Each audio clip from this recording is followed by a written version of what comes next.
Kesultanan Banten merupakan salah satu kejayaan Islam yang memiliki peran strategis dalam sejarah Indonesia.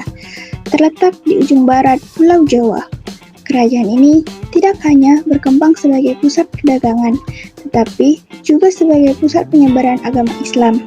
Dalam video kali ini, kita akan menelusuri jejak kejayaan dan warisan budaya Kesultanan Banten yang masih terasa hingga kini. Kesultanan Banten berdiri sekitar tahun 1526. Kerajaan ini didirikan oleh dua tokoh penting, yaitu Sunan Gunung Jati, salah satu wali Songo, dan putranya Maulana Hasanuddin. Mereka datang ke wilayah Banten untuk menyebarkan agama Islam dan berhasil merebut daerah ini dari kerajaan Pejajaran yang masih menganut kepercayaan Sunda Wiwitan.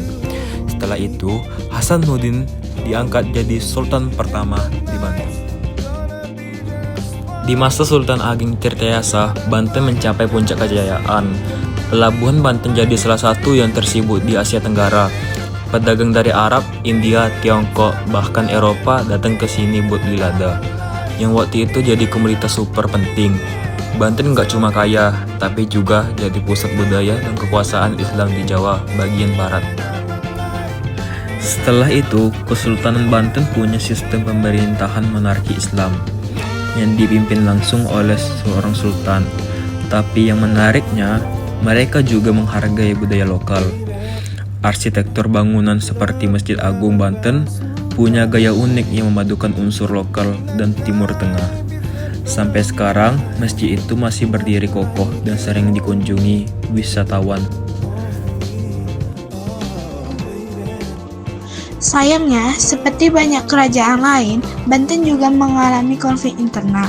Sultan Ageng Tirtayasa dan putranya Sultan Haji berselisih paham.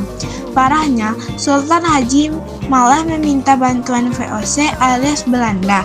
Akibatnya, Belanda makin kuat pengaruhnya di Banten. Tahun 1813, Kesultanan Banten secara resmi dibubarkan oleh pemerintah kolonial. Walaupun sudah tidak ada, jejak Kesultanan Banten masih bisa kita lihat sampai sekarang. Masjid Agung Banten, Banten Spillwitch, dan reruntuhan keraton jadi saksi bisu kejayaan masa lalu. Menariknya, Banten juga menunjukkan keberagaman, karena ada juga vihara dan pemukiman Tiongkok kuno di sekitarnya.